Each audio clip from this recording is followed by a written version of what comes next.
자, 예, 보시죠. 다음은 책 30쪽입니다. 30쪽 걸치는 경우에 대한 얘기입니다. 걸치는 경우인데요. 어느 개인 땅이 있습니다. 개인 땅이 있는데 관청에서 용도지역 등등을 지정할 때 개인 필지선 따라서 가는 거 아니죠? 그러세요. 어느 땅이 있는데 거기에 관청에서 필요한 대로 정했습니다.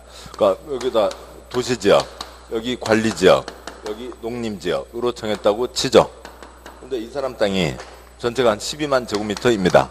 그 중에 5만, 4만, 3만이 걸렸다고 치죠. 그러면 5만 땅은 뭐로 쓰고요? 도시적으로 쓰고 4만은 관리지역, 3만은 농림지역 그렇게 쓰면 되는 겁니다. 그런데 그렇게 덩어리가 크면 그렇게 쓰면 되지만 찌끔 걸렸을 때 어떻게 할 거냐, 이제 그거에 대한 얘기인 거죠. 그거고요. 그래서 이쪽에서는 여러분이 외우실 건 뭐면 되고요. 제일 위에 표요. 3366 공유방 녹각만 소리 내시면 됩니다. 3366 공유방 녹각이라고요. 그러면 이제 3366 공유방 녹각이 뭔 얘기인지 아래 문장 보고 다시 두 번째 표로 가고 그 다음에 설명드리고 그렇게 하도록 하죠. 동그라미 1번. 하나의 대지가 둘 이상 용도지역 등에 걸치는 경우로 각 용도지역에 걸치는 부분 중 가장 작은 부분의 규모가 기역반 330제곱미터 이하. 니은번 도로변에 띠 모양으로 지정된 상업지인 경우에는 660제곱미터 이하인 경우에는 A. 건축 용도 제한. 건축 용도 제한이 아까 20쪽 표에 있었죠. 책 가지 않고요. 아까 어디에 뭐 짓는다 못 짓는다. 건축 용도 제한에 대한 사항은 그 대지 중 가장 넓은 면적에 속하는 용도지역 등에 대한 규정을 적용하고 동그라미 B. 전체 대지의 건폐율 용적률은 330, 660 이하 여부에 관계없이 각각의 용도지역 등에 위치하는 토지 부분에 대해서 각각의 건폐율 용적률을 적용하여 건축면적 연면적을 구한 다음 합산해서 전체 대지의 건축면적 연면적을 구하여 적용한다. 말은 복잡하지만 그냥 각각 계산하면 된다고요. 동그라미 2번. 단 건축물이 미관지구 고도지구에 걸쳐 있는 경우에는 그 건축물 및 대지 전부에 대해서 미관지구 고도지구 안에 건축물 대지 규정을 적용한다. 동그라미 3번. 하나의 건축물이 방어지구와 그 밖의 용도지역 등등에 걸쳐 있는 경우에는 위 규정에 불구하고 그 전부, 즉 건축물 전부에 대해서 방어지구 안에 건축물 규정을 적용한다. 다음 쪽이요. 단 건축물 있는 방어지구와 그 밖의 용도지역, 용도지구, 용도구의 경계가 건축법 규정에 의한 방화벽으로 구획되는 경우 그 밖, 이 방화지구 건너편 반대쪽 그 밖의 용도지역 등등에 있는 부분에 대해서는 그렇지 않다. 방어지구 규정을 적용하지 않는다. 동그라미 4번. 하나의 대지가 녹지지역과 그 밖의 용도지역, 용도지구, 용도구에 걸쳐 있는 경우에는 위규정에 불구하고 각각의 용도지역, 용도지구, 용도구역 건축물 토지 규정을 적용한다. 첫 번째 점, 세부적인 사항이니까 아무튼 첫 번째 점 보시죠. 위 걸쳐 있는 경우로 걸쳐 있는 규모가 가장 작은 부분이 녹지지역으로 해당 녹지지역이 330제곱미터 이하인 경우에는 제외한다. 즉 각각 규정을 적용하지 않고 가장 넓은 곳 규정을 적용한다. 개정 이유. 소규모 녹지지역, 그 밖에 용도지역 등에 걸쳐 있는 대지에 대한 건축 제한, 적용 기준을 완화함. 규제를 좀 완화해 준다고요. 단 녹지지역 건축물이 고도지구, 방어지구에 걸쳐 있는 경우에는 2, 3 규정에 따라 고도지구, 방어지구 규정을 적용한다고 되어 있습니다. 지금 문장이 한쪽 가까이 양쪽 합쳐서 한쪽인데요. 그 전체 내용이 뭐냐면 3366 공유방 녹각이라고요. 지금 읽은 동그라미 1, 2, 3, 4 한쪽 전체를 칠판에 다 쓰고 가죠. 여러분이 외우실 건 뭐고요? 3366 공유방 녹각이라고요. 3366 공유방 녹각을 외우시면 되는데 3366 공유방 녹각이 무슨 말인지 아무튼 일단은 책에 있는 걸 다 써놓고 그 다음에 보도록 하시죠. 동그라미 1번. 하나의 대지가 걸치는 게 330 이하, 도지상 660 도로변에 띠 모양으로 지정된 상업지역 660 이하이면 동그라미 A번. 건축 용도 제한, 뭘 짓는다 못 짓는다는 것은 가장 넓은 곳 규정을 적용하고 동그라미 B번. 건폐율 용적률은 각각 규정을 적용해서 합치면 되고 그 다음에 건축물이 고도지구, 미관지구에 걸치면 대지, 건축물 전부에 대해서 고도지구 동그라미 2번. 건축물이 고도지구, 미관지구에 걸치면 대지 건축물 전부에 대해서 고도지구, 미관지구 규정을 적용하고 동그라미 3번. 건축물이 방화지구에 걸치면 흙 불 타요 안 타요? 안 타죠. 그래서 흙은 놔두고요. 건축물에 대해서 방화지구 규정을 적용한다. 그러니까 다음 쪽 와서요. 방화벽으로 구획되어 있으면 그러지 않아도 된다. 그러니까 동그라미 4번 녹지지역이니까 대지죠. 대지가 녹지지역에 걸치면 각각의 규정을 적용한다. 첫 번째 점은 생략하고요. 그러니까 두 번째 점. 그런데 그러니까 건축물이 그러니까 고미방과 녹지지역에 걸치면 그러니까 뭐요? 이쪽 고미방 규정을 적용한다라고 하는 거죠. 자, 이상 내용입니다. 책은 다 썼고요. 그다음에 이제 그 설명이요. 설명 해설. 그러니까 31쪽 해설. 이제 보시죠. 지금 그 먼저요. 30쪽, 31쪽에 있던 문장을 지금 여러분이 보시기로는 30쪽의 두 번째 표, 칠판 여기에 다 썼습니다. 그래서 이제 문장 있는 건 뺄 거고요. 그다음에 이제 요 내용에 대해서 이제 설명을 드리도록 하죠. 31쪽에 있는 해설이요. 동그라미 1번 A 건축 용도 제한. 어느 사람 땅이 1200제곱미터가 있습니다. 1200이 있고요. 그쪽에 관청에서 도시지역, 관리지역, 농림지역을 정했다고 치죠. 도시지역, 관리지역, 농림지역을 정해놨는데 만약에 첫 번째 표요. 위규정이 없으면 A, B, C 각각 건축 제한 규정을 적용하게 되고 C지역은 제대로 이용할 수가 없다라고 하는 거죠. 이 규정이 없으면 여기가 1200이어서 500, 400, 300 걸려 있는데 이 규정이 없으면 정해진 대로 써라. 그러면 300제곱미터, 100평도 안 되는 땅, 농사짓기 위해서 누군가 콤바인 사고, 트랙터 사고 그러겠냐고요. 그냥 이 땅을 죽이겠죠. 죽이면 네 땅 네가 안 쓰면 네 손해. 우리나라가 그럴 나라냐고요. 이렇게 걸리는 땅으로 해서 안 쓰고 죽게 되는 땅들이 워낙 많겠죠. 땅 죽는 게 아까우니까 지금 이 규정을 만들어 놓은 거죠. 그래서 1200짜리 땅이 500, 400, 300으로 걸려 있는데 330 이하면 용도 제한은 어디 걸 적용한다고요? 가장 넓은 곳 규정을 적용한다고요. 그래서 이쪽 330 이하는 어차피 500짜리 땅은 쓸 거니까 가장 넓은 쪽은 쓸 거니까 요렇게 규정이 적용돼서 800 전체를 뭐로 쓸 수 있게 된다고요? 도시지역으로 쓸 수 있게 되는 거죠. 그 오른쪽 그림이요. 검은 바탕 800 전체를 도시지역으로 쓰게 된다. 그러니까 여기는 뭐 아파트 짓고 여기는 아파트 못 짓는다고 하면 아파트를 여기까지 지을 수 있게 된다라고 하는 거죠. 뭐 땅 죽지 않고 아껴서 쓸 수 있습니다. 그 다음 이제 두 번째 그림이요. 아래 그림이요. 도지상 660 이하인 거죠. 자, 보시죠. 도로가 있고요. 도로 쪽으로 어느 땅이 있습니다. 근데 도로 쪽으로 상업지역을 지정해 놓겠죠. 위쪽이 주거지역이라고 보죠. 도로 쪽으로 상업지역, 주거지역이 있고요. 여기에 500, 여기에 700이 있다고 치죠. 500과 700이 있습니다. 위규정이 그 도지상 660 이하 이 규정이 없으면 330 이하는 큰 곳에다 붙여 써라. 330 초가면 각각 쓴다라고 하는 거죠. 330 초가면 각각 쓴다. 그러면 길거리에 가게는 내놓고 이 안에 땅은 다 죽여놓겠죠. 안 쓸 거라고요. 물론 이제 뭐 서울, 인천, 경기나 뭐 세종시 같이 이제 큰 도시들은 쓰겠습니다만 지방 어지간한 구도시들이요. 뭐 대전, 광주, 부산, 대구, 울산 다 마찬가지죠. 구도심은 다 죽어 있고 외곽에 신도시로 나가 있죠. 구도심 보면 안에 뭐 주차장으로 쓰고 있거나 건축 자재 쌓아놓은 걸로 쓰고 있거나 안에 땅 죽여놓고 길가에 가게만 내놓고 있습니다. 그래서 이 규정을 만든 거죠. 안에 땅 죽이지 말라고요. 지금 도지상 660 이하면 가장 넓은 곳 규정을 적용한다는 거니까 여기는 지금 상업지역 규정이 적용되는 곳이고 여기는 지금 상업지역 규정이 적용되는 곳이죠.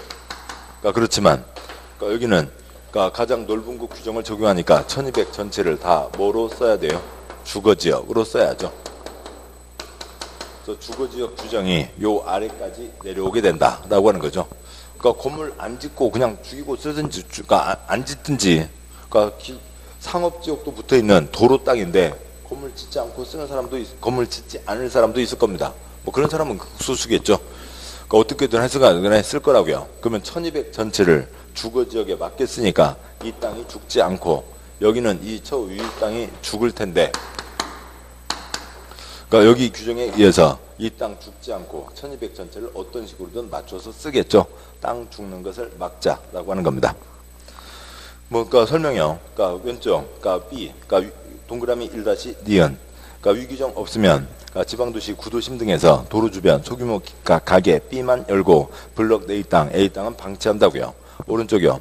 B- 부분에도 A 지역 규정을 적용해서 토지용을 포기할 게 아니면 그러니까 1200 모두에 대해서 A 부분 땅도 이용하라라고 하는 거죠.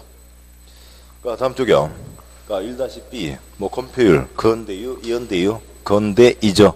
대지면적분의 건축면적, 용적률, 그러니까 연대인 거죠. 대지면적분의 연면적. 뭐 그림을 그려가며 문제를 푼다. 간단한 계산 문제. 용적률은 대지면적분의 연면적. A는 B분의 C, 그러니까 P는 Q분의 R. 그거 써놓고 풀면 됩니다. 그러니까 나중에는 이쪽 문제는 그러니까 쓰지 않아도 돼요. 뭐 그런 그러니까 초보자나 그런 그림 그리는 거고. 그러니까 한 서너 문제만 풀고 나시면 그냥 눈으로 보고 답 나와요. 그러니까 그겁니다. 근데 이게 더 많이 나왔다고요. 다시 앞장 보시면 30쪽에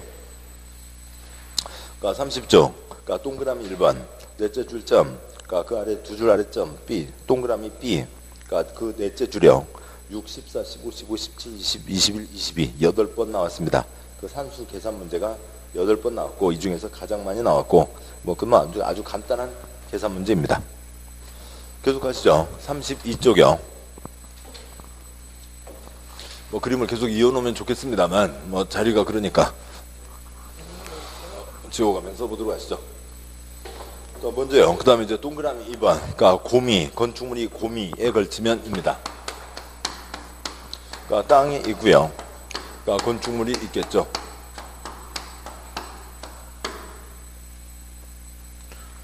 그러니까 여기에요. 그러니까 고도지구 미관지구가 정해졌습니다. 그러니까 고도지구나 그러니까 미관지구가 정해졌고요. 그러니까 그러면 이쪽은 고도지구, 미관지구 규정을 적용받게 되죠. 그런데 그러니까 이 규정이 없으면 고도지구, 미관지구 정해진 곳은 고도지구, 미관지구 규정을 적용한다. 그렇게만 끝나버리면 지금 보시자고요. 그러니까 이 고도지구, 미관지구에 흙이 걸쳤어요? 건축물이 걸쳤어요? 둘 다 걸쳐 있는데 뭐가 초점이에요? 고도지구, 흙 높이요? 건물 높이요? 건물 높이죠. 미관지구, 이쁘게, 흙을 이쁘게요? 건물을 이쁘게요? 건물을 이쁘게. 그러니까 건축물이 걸쳐 있는데 이 규정이 없으면 여기가 고도지구, 여기는 80m 이하인데 얘 한 건물에서 얘는 200m 어수선해지는 거죠. 한 건물인데요. 미관지구, 이쪽은 이쁘게 하고 이쪽은 막 흉측하게 하고 그러면 안 될 거잖아요. 그러니까 그래서요. 그러니까 왼쪽 그림, 왼쪽 위 규정이 없으면 하나의 건축물인데 삐쭉 빼쭉 이쁘고 밉고 그렇게 된다고요. 그래서 오른쪽 하나 건축물 전 모두가 그러니까 그 고른 높이로 하고 이쁘게 해라. 나중에 들어설 건축물도 고르게 하고 그러니까 이쁘게 해라라고 하는 거죠. 그래서 이 규정이 있습니다. 그러니까 건축물이 고도지구 미관지구에 걸쳤으면 그 고도 높이도 여기에도 적용되고 나중에 이 자리에 지을 건물도 이 높이를 적용하라고요. 건축물이 미관지구에 걸쳤으면 건물 그 건너편 그 같은 건물에 이쪽 편도 이쁘게 하고 나중에 지을 건물도 이쁘게 하라고요. 그래서 건축물이 고도지구 미관지구에 걸치면 대지건축물 전부에 대해서 고도지구 미관지구 규정을 적용한다가 되는 거죠.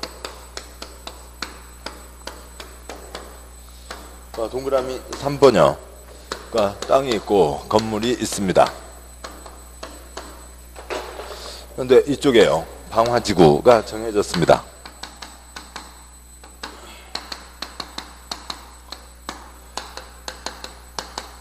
방화지구가 적용됐으면 여기는 그러니까 소방설비를 더 갖춰야 되겠죠.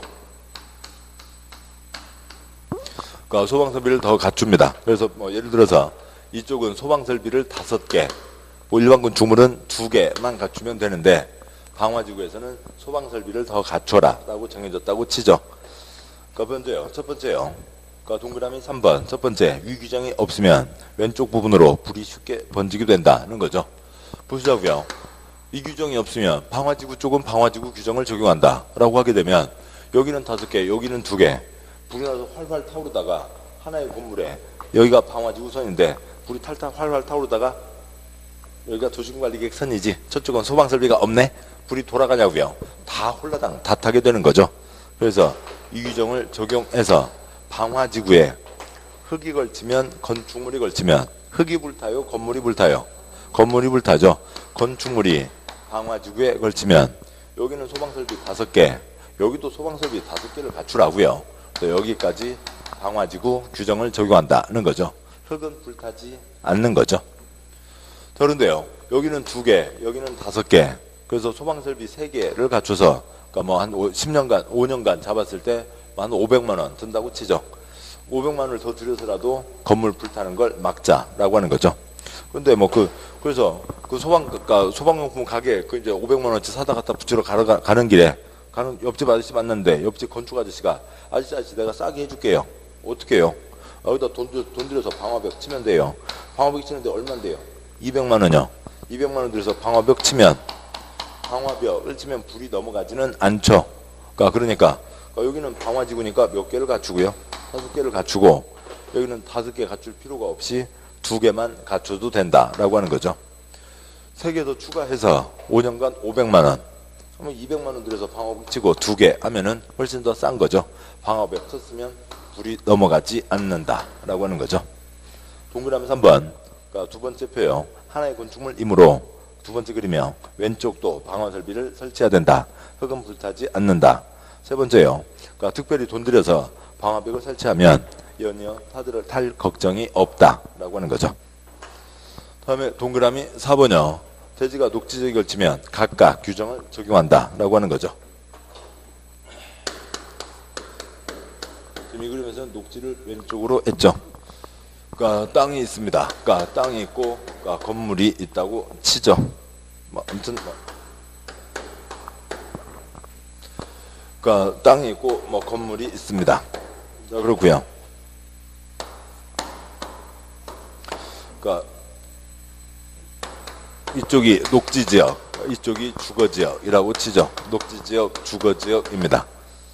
그러니까 녹지지역이 근데 그러니까 법 추가된 게 있어갖고요. 이쪽이 워낙 작으면은 그냥 봐준다라고 하는 게 있었죠. 만약에 여기가 그러니까 녹지지역, 주거지역 걸려 있는데, 그러니까 그 330, 660 이하는 큰 데다 적용한다라고 하는 게 있죠.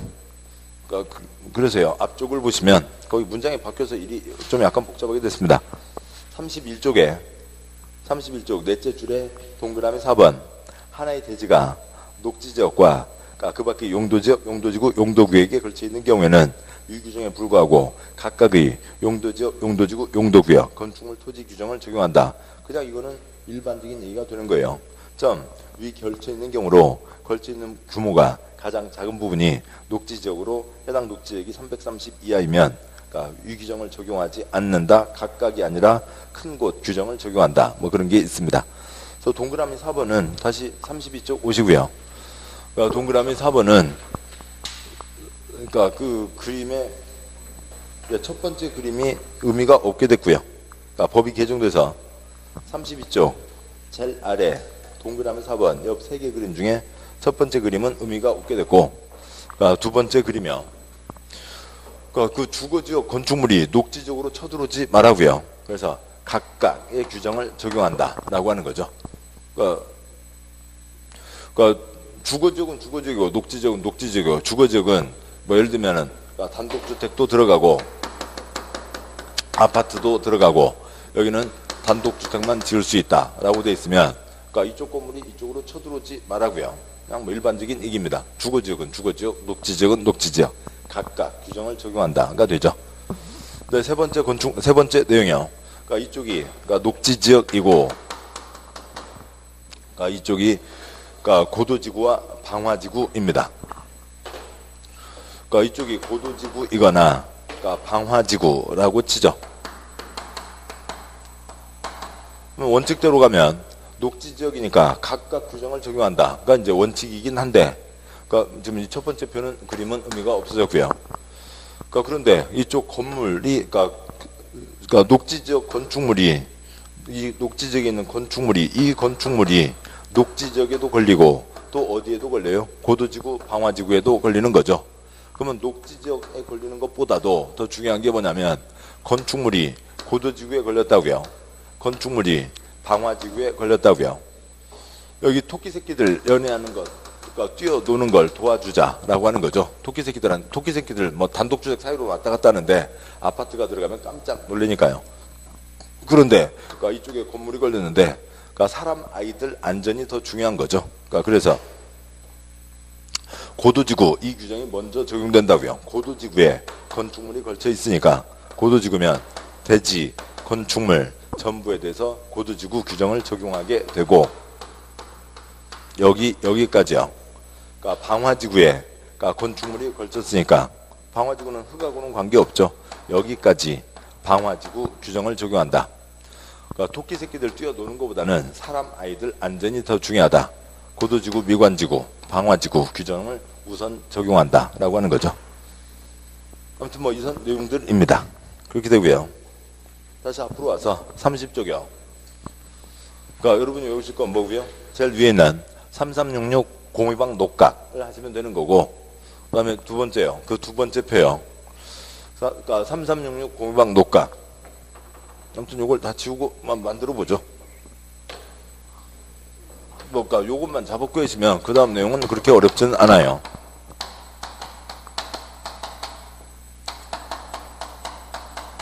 그러니까 3366 공유방 녹각인데 330, 660, 그러니까 국토계획법입니다. 그러니까 뭐가 건축물이요? 땅이요. 국토계획법, 땅에 대한 법이죠. 그러니까 대지가 330 이하, 660 이하면 뭐 두 가지 규제가 있잖아요. 용도지역 지정에 따른 행위 제한, 건축 용도 제한과 건폐율 용적률 제한을 하는데 건축 용도 제한은 어떻게 한다고요? 가장 넓은 거죠. 그러니까 건폐율 용적률은 어떻게 하고요? 각각 계산을 하는 거고요. 고도지구, 미관지구, 방화지구입니다. 흙이요, 건축물이요. 흙 높이요, 건물 높이요. 건물 높이죠. 그러니까 미관지구, 흙을 이쁘게요, 건물을 이쁘게요. 건물을 이쁘게요. 방화지구, 흙이 불타요, 건물이 불타요. 건물이 불타는 거죠. 요거는 아시잖아요. 그러니까 대지 건축물 전부에 대해서 흙 불타요, 안 타요? 불타지 않죠. 건축물 전부에 대해서. 예외는 예외고, 우선 뭐 기본은 잡아두고 예외는 또 나중에 붙여가시자고요. 그러니까 대지, 녹지 지역이니까 대지가 녹지 지역에 걸치면 각각의 규정을 적용한다라고 하는 거죠. 근데 그러니까 건물이 걸치면 그러니까 토끼들 뛰어노는 것보다는 사람 아이들 안전이 중요하니까 건물이 걸치면 그러니까 건물 쪽 규정을 적용한다라고 하는 거죠. 보세요. 그러니까 뭐 문장은 많지만 그러니까 지금 칠판에 쓰신 요것 칠판에 써져 있는 즉 두 번째 표에 있는 그 정도만 몇 번 떠올리시면 됩니다. 계산 문제는 뭐 간단한 계산 문제고요. 자, 다음 쪽 가시죠. 33쪽에 4장 지구 단위 계획 구역과 지구 단위 계획이라고 하는 게 있습니다.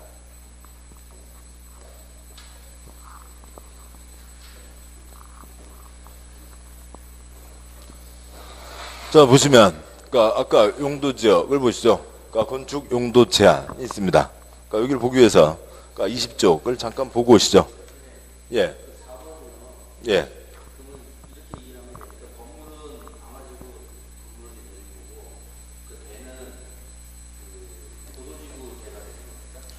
그러니까 32쪽이요. 그러니까 동그라미 4번 그 세 번째 그림입니다.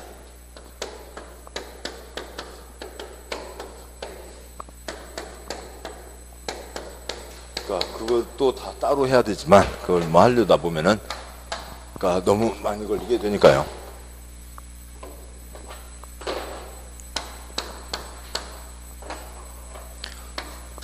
그러니까 이쪽이 뭐고요? 그러니까 녹지지역입니다. 그러니까 녹지지역이고, 그러니까 이쪽이 그러니까 고도지구, 그러니까 이쪽이 좀 떼서 그리죠. 그러니까 방화지구입니다.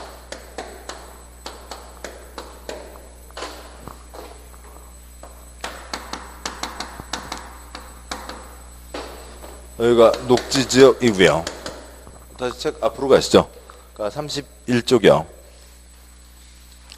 그러니까 31쪽에 그러니까 위에서 넷째 줄 동그라미 4번 하나의 대지가 녹지지역과 그 밖의 용도지역 등등에 걸치면 유규정에 불구하고 각각 규정을 적용한다. 그러니까 보시죠. 그럼 원칙대로 가면 땅바닥이 녹지지역에 걸쳤으니까 각각 규정을 적용한다로 가게 되겠지만 그건 이쪽 동그라미 4번의 원칙이고, 그다음에 그에 대한 예외, 특별 규정이 있다고요. 그러니까 일반법 원칙이요, 일반법 우선이에요, 특별법 우선이에요. 특별법 우선이죠. 그래서 특별법 우선 규정에 따라서, 그러니까 동그라미 4번 두 번째 점이요. 단 녹지지역 건축물이 고도지구 방어지구에 걸쳐 있는 경우에는 동그라미 2, 3에 따라 고도지구 방화지구 규정을 적용한다라고 되어 있는 거죠. 그래서 고도지구 방화지구 규정이 있다고요. 고도지구에 건축물이 걸렸다고요. 그겁니다. 그러니까 여기는 고도지구죠. 그러니까 고도지구니까 여기는 고도지구 규정이 적용된다고요. 80m 이하로 지어라. 그러면 고도지구에 뭐가 걸쳤으니까, 건축물이 걸쳤으니까 얘도 얼마로요? 80m 이하로요. 나중에 지을 이 건물도 얼마로요? 80m 이하로요. 그러니까 이렇게 지어라 라고 하는 거죠. 그러니까 잠깐만요.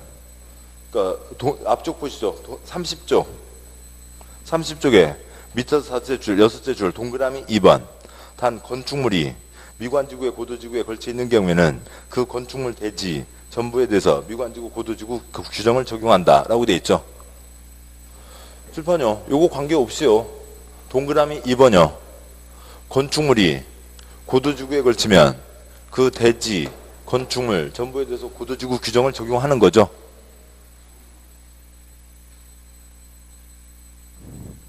동그라미 2번요.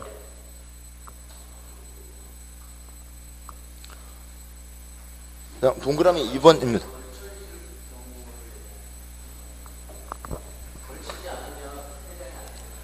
아, 그러면. 아, 이게 토지고요. 그러니까 그러면 건물을 색깔을 달리 그려야 되겠군요. 이게 건물이라고요. 그러니까 건물이고 뭐 걸치지 않으면 아무 관계 없고요. 그러니까 여기에 그러니까 지금 동그라미 2번이 30쪽에 동그라미 2번이 이쪽에 지금 고도지구가 있다고요. 고도지구에 그러면 고도지구니까 이쪽은 고도지구 규정이 적용되는 거죠. 고도지구에 뭐가 걸치면 건축물이 걸치면 여기도 그러니까 80m 이하로 그다음에 나중에 지을 것도 80m 이하로 지으라고요.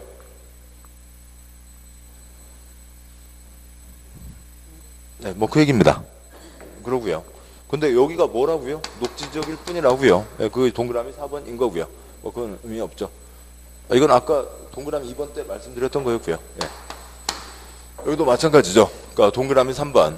그러니까 건축물이 방화지구에 걸치면 건축물에 대해서만 방화지구 규정을 적용한다라고 하는 거죠. 그러니까 방화지구니까 그러니까 이쪽은 그러니까 방화지구 규정이 적용됩니다. 건축물이 방화지구에 걸치면 그 건축물 전부에 대해서 방화지구 규정을 적용한다라고 하는 거죠. 요 두 개의 그림을 뭐 따로따로 그리면 뭐 한도 끝도 없이 많이 그리겠습니다만 그게 이제 한계가 있으니까 32쪽 제일 아래 동그라미 4번 그러니까 세 번째 그림을 얘기한 거죠. 그러니까 세 번째 그림에서요. 지금 이쪽 색깔이 이렇게 좀 요 두 가지가 차이가 있다고요. 그러니까 건축물이 고도지구에 걸치면 대지 건축물 전부에 대해서 그다음에 건축물이 방화지구에 걸치면 건축물에 대해서 규정을 적용한다. 뭐 그것을 합쳐놔서 좀 복잡하게 되어 있습니다. 예, 이따가 쉬는 시간에 또 한 번 더 가보시죠.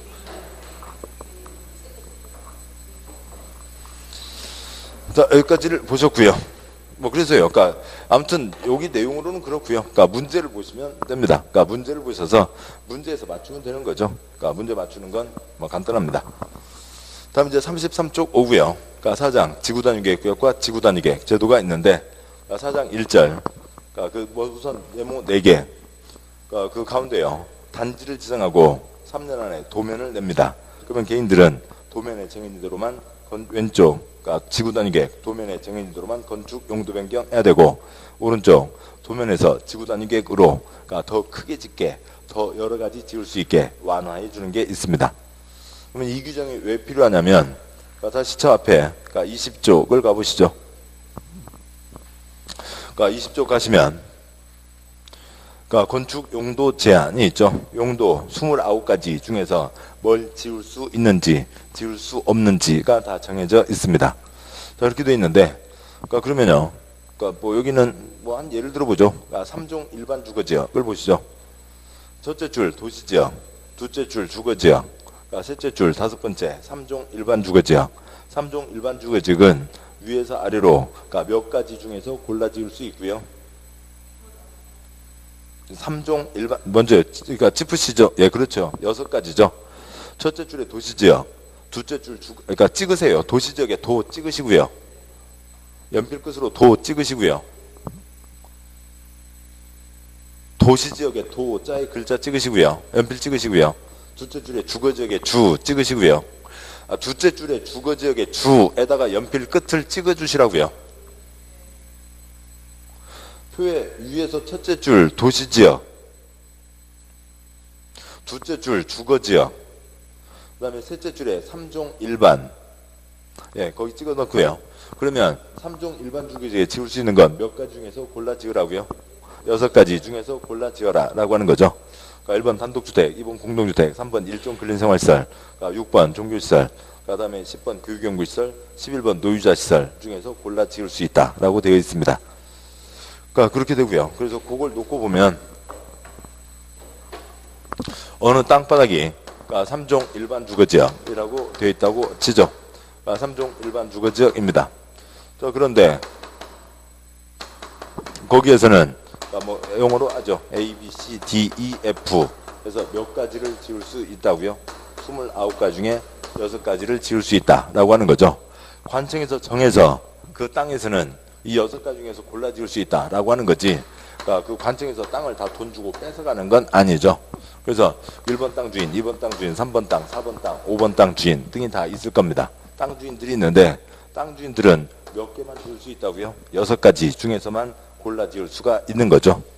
그러니까 그 중에 한 예로요. 그러니까 10번에 교육연구시설이 있습니다.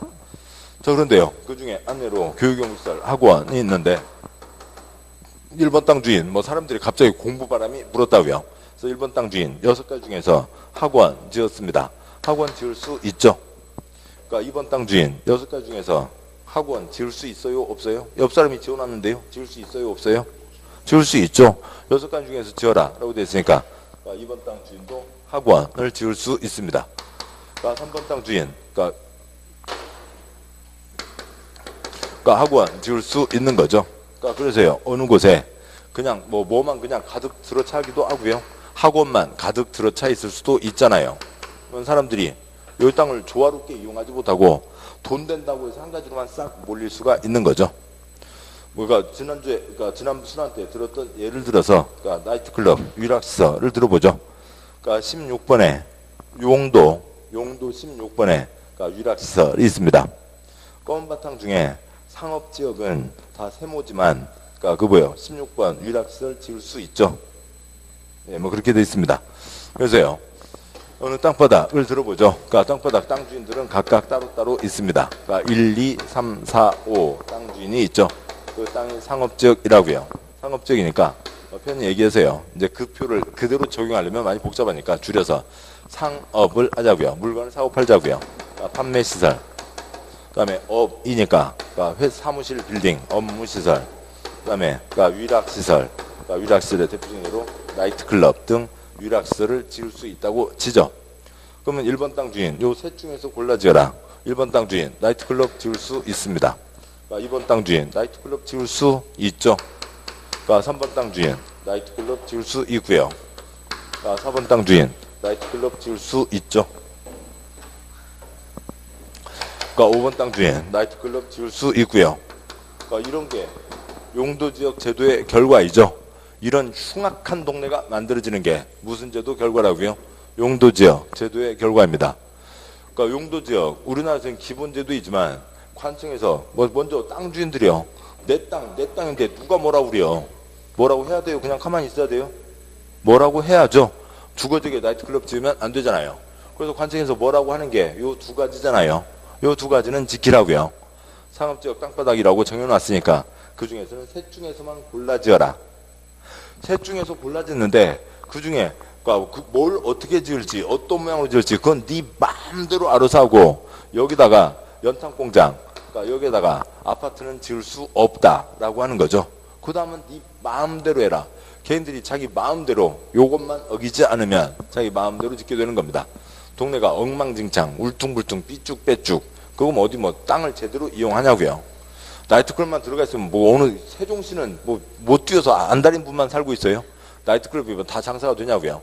어느 가게는 망해야죠. 망하고 다른 거 들어오고 또 이제 다른 거 들어오고 한참 시간이 지나야 사람들이 골고루 쓸 수 있는 땅이 되는데 그것도 관청에서가 아니라 개인들의 우연적인 선택에 의해서 어떤 동네가 만들어질지 전혀 가늠을 잡을 수가 없게 되는 거죠. 계속 이러고 살 거냐고요. 그러고 살면 안 되겠다. 그래서 관청에서 똑같은 상업지역이지만 그러니까 여기는 이쁜 상업지역으로 하자라고 해서요. 관청에서 단지를 정하는 겁니다. 그러니까 똑같은 상업지역이라 하더라도 그러니까 단지를 정하는 거지 관청에서 땅을 다 뺏어가는 건 아니죠. 그러니까 1, 2, 3, 4, 5 땅 주인이 있고요. 상업지역이니까 당연히 그러니까 판매시설, 또 업무시설, 그다음에 위락시설은 허용되고 바글바글 지역, 까내내기 살게 하면 안 되죠. 아파트 못 짓는데 뭐도 짓게 하고요. 아파트도 짓게 해준다고요. 그렇게 해서 관청에서 도면을 내는 거라고 보자고요. 낸다고 보자고요. 그래서 4번 땅, 5번 땅에 아파트를 짓고 그 다음에 3번 땅에 업무시설을 짓고 그 다음에 2번 땅에 판매시설을 짓고 그러니까 1번 땅은 바글바글 땅 사람들 쉴 수 있게 건물 짓지 말고 공원으로 내라 라고 하면 A 동네하고 그러니까 B 동네하고 어느 동네가 훨씬 낫겠어요? B 동네가 훨씬 낫죠. 그래서 이런 모양으로 지어라. 관청에서 도면까지를 내는 겁니다. 그러면 훨씬 여러 가지가 골고루 들어가고 조화롭게 생활할 수도 있고 그다음에 산책할 공원도 있고 그러니까 시끄러운 것 없이 잘 살 수가 있게 되는 거죠. 그래서 관청에서 도면까지 내서 적극적으로 개입해서 멋진 동네로 만들어보자 라고 하는 게 지구단위계획 제도입니다. 뭘 먼저 정하고요. 다시 돌아와서요. 33쪽이었나요? 33쪽에 사장 1절 표에서 뭘 먼저 지정하고요. 단지를 지정하죠. 여기는 이쁜 모양으로 해보자. 단지를 지정하고 그 단지는 다음과 같이 지어라 라고 하는 도면을 내는 겁니다. 관청에서 직접 단지를 지정하고 도면까지를 냈는데 어느 개인이요. 니네들이 도면 내든 말든 나는 나이트클럽 지으면 돼요 안 돼요? 안 되죠. 정해진 도면 그대로만 건축하고 도면 정해진 그대로만 용도 변경할 수 있다고요. 그러니까 관청에서 도면을 내니까 개인들이 찌끔찌끔 하는 것보다는 더 크게 잡아도 문제가 없죠. 잘 소화할 수가 있다고요. 이러저러한 것들을 완화해 주는 겁니다. 더 크게 짓게 해준다라고 하는 거죠. 그러면 단지를 지정하고 도면을 낸다. 도면대로 건축하고 도면에서 크게 짓게 해준다라고 하는 건데 그것을 소련말로 뭐라고 붙이는 거죠. 그러니까 이게 뭐예요? 그러니까 이 단지를 다음과 같이 한 단지에 대한 도면이죠. 이렇게 만들었다고요. 앞으로 개인들은 이것에 따라서 이렇게 지으라고요. 앞으로 이렇게 지으라고요. 그 단지에 대한 계획이죠. 단지 계획 그러면 될 걸 말장난 뭐라고 하고요. 지단 계획 그럽니다. 지단 계획 그러면 또 욕 먹죠. 어디 놀러 가자고요. 김밥 싸 계란 지단 부치게. 그래서 뭐라고 하고요. 지구 단위 계획이라고 하죠. 단지만 지정한 것 갖고는 의미가 없죠. 도면이 나와야 그 모양이 만들어지니까 여기는 도면이 나와야 될 땅바닥이죠. 도면이 나와야 될 땅바닥. 단지를 정했으면 도면이 나와야 됩니다. 도면이 6글자 뭐라고요? 지구 단위 계획이죠.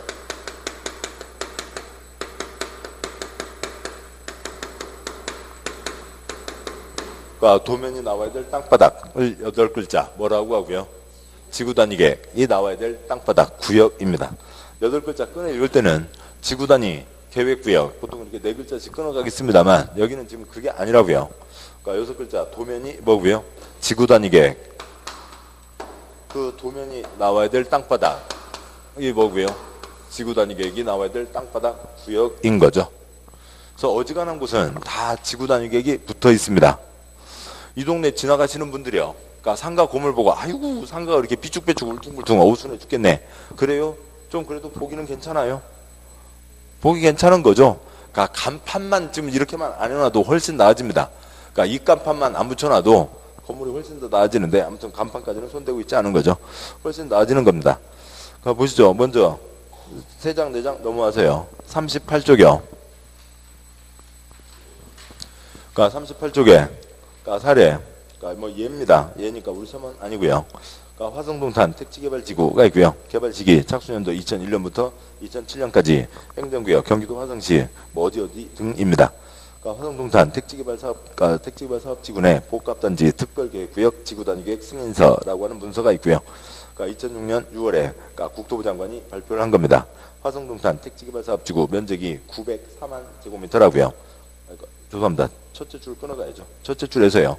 그러니까 사례, 개발 시기, 행정구역 범위에서요. 면적 뭐 903만 제곱미터니까 904만 제곱미터. 목적, 그러니까 수도권, 그러니까 주택난 해소, 난개발 방지, 환경 친화적 자족도시 구현, 수원, 용인, 이남 지역의 거점 도시 개발이고요. 그 아래 표의 둘째 줄이요. 화성동탄, 일동탄을 얘기하고요. 택지개발 사업지구 내 복합단지 지구단위계획입니다. 2006년 6월에 국토부 장관이 발표한 거고요. 화성동탄 택지개발 사업지구 내 사업지구 면적이 904만 제곱미터인데 그 가운데 복합단지 면적은 11만 제곱미터이다. 전체 면적에 비해서 1.2% 차지하는 복합단지에 대해서 53쪽 분량의 지구단위계획을 고시하였다. 904만 제곱미터 전체 도면을 내려면 그게 뭐 책자가 이루 말할 수 없이 두꺼워집니다. 그래서 꾸역꾸역 토막토막 끊어서 책자를 내요. 그 책자를 내는데 그 아래 그림에서 보이실지 모르겠어요. 그 아래 그림 뭐 경부고속도로가 있고요. 뭐 동탄 부채꼴 모양 있는데 그 부채꼴 모양의 9시 방향에 하얀 바탕 조그맣게 있는 게 있나요? 지금 그걸 확대한 게 오른쪽 그림인데요. 안 보이죠? 뭐 안 보입니다. 뭐 그것까지 다 뭐 종이가 아까우세요. 그렇게 해놨는데 그 아무튼 다시 제일 첫 번째 표의 둘째 줄이요. 전체 1.12% 1%에다가 53쪽 지구단위계획을 냈다고요. 그러면 그대로 적용하면 1%에 5.53쪽이면 100%면 몇 쪽이 나온다고요? 5,300쪽이 나오는 거죠. 그래서 여기가 그러니까 음료수대 앞에요. 거기에 있는 책자들 많이 있죠. 책자 보면 여러 가지 도면들 많다고요. 그런 책자가 쌓이고 쌓여서 세종이 만들어진 거지. 건설업자들이 땅 사갖고 지 맘대로 지은 세종이 아니라고요. 그래서 전체 5,300쪽 책자가 나오는 겁니다. 그 중에 이제 조그만 블럭에 53쪽 그러니까 도면이 나온 거라고요.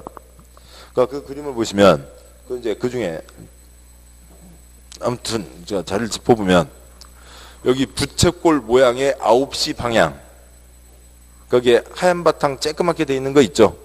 아무튼 그 앞블럭을 얘기하는 겁니다. 그 앞블럭을 확대한 게 왼쪽이에요. 그러니까 왼쪽 보시면 글자가 너무 작습니다만, 예. 아무튼 글씨가 너무 작고요. 그러니까 뭐 그러니까 그 블럭이 다음과 같이 되어 있습니다. 부채꼴로 이어지고 이쪽이 경부고속도로고요. 그래서 그러니까 이렇게 되어 있으면 여기 이렇게 있고요. 여기가 그러니까 번호가 111, 예. 111, 112, 113, 121, 그러니까 122입니다. 뭐 이렇게 이제 그 작은 번호 오른쪽 그림에서 번호는 잘 안 보이고요. 자, 이런 식으로 되어 있는데, 그러니까 지금 동탄 신도시에, 그러니까 그 중에서 가장 중심되는 곳이에요. 거기 땅 샀습니다. 그러니까 땅 뭐 하려고요? 건물 지어서 떼돈 벌려고 땅을 산 거죠. 누군가가 땅을 샀다고요.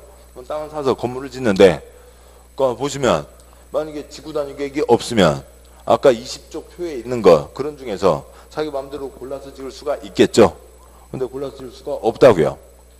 그 아래 세 번째 표를 보시면 옆으로 6칸.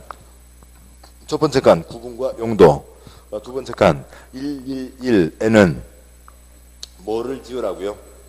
공동주택. 그것도 뭐로요? 주상복합으로요. 그리고 그 상가 안에 이런 것들을 집어넣어라. 112에는 뭘 짓고요? 판매 영업시설을 넣는 거고요. 그 다음에 113에는 뭘 넣고요? 숙박시설. 숙박시설 중에서도 뭐요? 호텔. 121에는 뭘 넣고요? 공동주택. 어떻게 해요? 주상복합으로. 122에는 뭘 넣고요? 판매 영업시설을 넣어라 라고 하는 거죠. 그러니까 그런 식으로 되어 있습니다. 그러면 뭐 여기가 그래서요 주상복합이요. 그러니까 고속도로 지나가면 여기 앞에 언덕이 있어서 잘 안 보이고요. 고속도로 여기를 바로 지나갈 때는 언덕 때문에 안 보이고 좀 저 멀리나 요 아래에서 보시면 그래도 꼭대기 보이는 게 있어요. 80층 메타폴리스라고 80층이고요. 여기 뭐죠? 홈플러스인지 뭔지 아무튼 무슨 이제 큰 게 있어요. 얼마 전에 그러니까 인테리어 공사를 합니다. 그러니까 인테리어 공사를 하는데 내부에서 용접을 해야 된다고요. 그러니까 용접을 해야 되는데 지직 그러니까 불이 튀게 되죠. 불이 튀게 되고 뜨거워지니까 그러면 여기 있는 그러니까 이런 그 바이메탈 등이요. 저런 이제 화재 감지기에서 뜨거워지면 때르릉 울리게 된다고요. 그래서 이제 공사는 그 아저씨하고 친하다고 이 상가 건물 관리하는 분이 뭘 내렸어요? 그러니까 그 소방 스위치 그거 전원을 내렸다고요. 불이 찌직거려도 그러니까 때르릉 울리지 않게요. 찌직거리다가 용접하다가 불이 튀었습니다. 불 났는데 지금 소방 스위치는 내려져 있는 거죠. 그래서 불이 나서 얼마 전에 큰 화재 사고 있었죠. 이게 있습니다. 아무튼 그 중에 요 1113 지금 이 방향이 이렇게 돼 있는데 요 뒤에 아파트 배후단지에서 동탄에 가장 비싼 땅입니다. 거기 땅 중에 가장 비싼 땅 돈 주고 샀어요. 주상복합 지으면 떼돈을 벌겠죠. 113 땅 주인은 주상복합이 아니라 뭘 지으라고요? 113 땅 주인은 이 땅에다가는 뭘 지으라고 돼 있어요? 숙박시설을 지으라고 돼 있죠. 그러면 개똥의 아줌마 이름이 이인숙 씨세요. 그러니까 이인숙 씨라고 들어보죠. 땅 산 사람이요. 이분은 성함이 이인숙 씨니까 뭘 짓고 싶어요? 숙박시설 중에서 여인숙 짓고 싶은데 지을 수 있어요? 없어요? 못 짓죠. 뭐 지으라고요? 호텔 지으라고요. 호텔밖에 못 짓는 거죠. 그 땅에다 뭐 지을지, 뭐를 지을지, 주상복합, 아파트를 짓는데도 주상복합으로 짓고 상가시설, 뭐가 들어서고 그러니까 그런 것들까지 다 세부적으로 정해져 있는 겁니다. 그런 식으로 돼 있는 거죠. 근데 이제 아무튼 그렇고요. 여차저차 이제 동탄강의 때는 여기가 할 얘기가 많지만 우리하고는 먼 얘기니까요. 그래서 각 땅마다 뭘 지을 건지, 그 다음에 심지어는 이건 기니까 지금 다 안 써놨습니다만 1층 샤타는 어떻게 할 건지 하는 별 세부적인 것까지 다 정해놔요. 이쪽 광장에 주차할 수 있어요? 없어요? 주차할 수 없죠. 그러니까 약간 턱이 없는 곳에다가 이런 큰 대리석 기둥을 세워놨잖아요. 돌기둥을 세워놔서 차 못 들어오게 한 거죠. 돌기둥 두께를 몇 센치로 하는지, 몇 미터 간격으로 배치하는지 등등등까지 세부적인 모든 내용이 정해지는 겁니다. 그 도면에 의해서 동네가 만들어지는 거라고요. 그러니까 저쪽에 행정청 행정블록이요. 저쪽 블록에 만들어지는 거라든지 이쪽 상가 만들어지는 거라든지 다 도면이 나와서 도면대로 정해진 겁니다. 근데 아주 세부적인 도면까지 나오기도 하고 아니면 큰 것까지 잡아서 세부적인 건 자체적으로 알아서 하게 할 수도 있고 그런 거죠. 그러니까 지금 이쪽에 동그라미 빌딩은 없잖아요. 다 네모 반듯하게 쭈르륵 들어서 있는 거죠. 그리고 지금 이 길가에 아파트 없죠. 아파트 없다고요. 상가 등등 다 그런 것들이 다 정해져 있는 겁니다. 그래서 개인한테 맡기면 울퉁불퉁 삐쭉빼쭉 되니까 관청에서 뭘 정해서요? 단지를 정하고 도면까지를 내는 거죠. 개인들이 하는 게 아니라 관청에서 단지를 정하고 도면까지 내서 그 단지에서는 다음과 같이 지으라고 돼 있으니까 개인들이 그걸 어길 수는 없죠. 도면에 정해진 대로 건축 용도 변경해야 되고 또 도면에서 여기보다 더 큰 게 또 더 여러 가지 들어갈 수 있게 여러 가지 완화해 줍니다. 말은 많은데요. 이 중에 이것저것 다 빼고요. 단지를 정하고 도면을 내고 개인들은 도면대로 건축해야 되고 관청에서 도면에서 더 크게 짓게 해준다라고 하는 것은 국토계획법에만도 3번이 더 나옵니다. 이건 계속 이어서 나오는 거고요. 지금 덕지덕지 붙어있는 것들을 빼고 핵심적인 거예요. 단지를 정하고 도면 내면 도면대로 건축해야 되고 도면에서 더 크게 짓게 해준다라고 하는 것들은 잡아주셔야 됩니다. 먼저 그것부터 짚고 가시죠. 쉬는 시간이 가까이 됐으니까요. 먼저 바로 옆쪽이요. 39쪽에 5장 입지규제 최소구역과 계획이 있습니다. 굵은 1번 그리며 가운데 단지를 정했다고요. 단지를 정했으면 아래 화살표 뭘 낸다고요? 도면을 낸다고요. 그러면 왼쪽 도면대로 건축해야 되는 거죠. 오른쪽 도면에서 여러 가지 더 크게 짓게 완화해 줍니다. 그 단지 이름이 뭐고요? 입지규제 최소구역이고 그 단지에 대한 도면 앞으로 이렇게 지으라. 그 도면이 계획이죠. 그 도면 이름이 뭐고요? 입지규제 최소구역 계획입니다. 뭐 이 표도 자리가 좁아요. 그래서 이 표를 다 넣으면 좋겠지만 그럴 수가 없어서 다 넣지를 못했고, 그러니까 넘어가서 보시면, 그러니까 59쪽이요.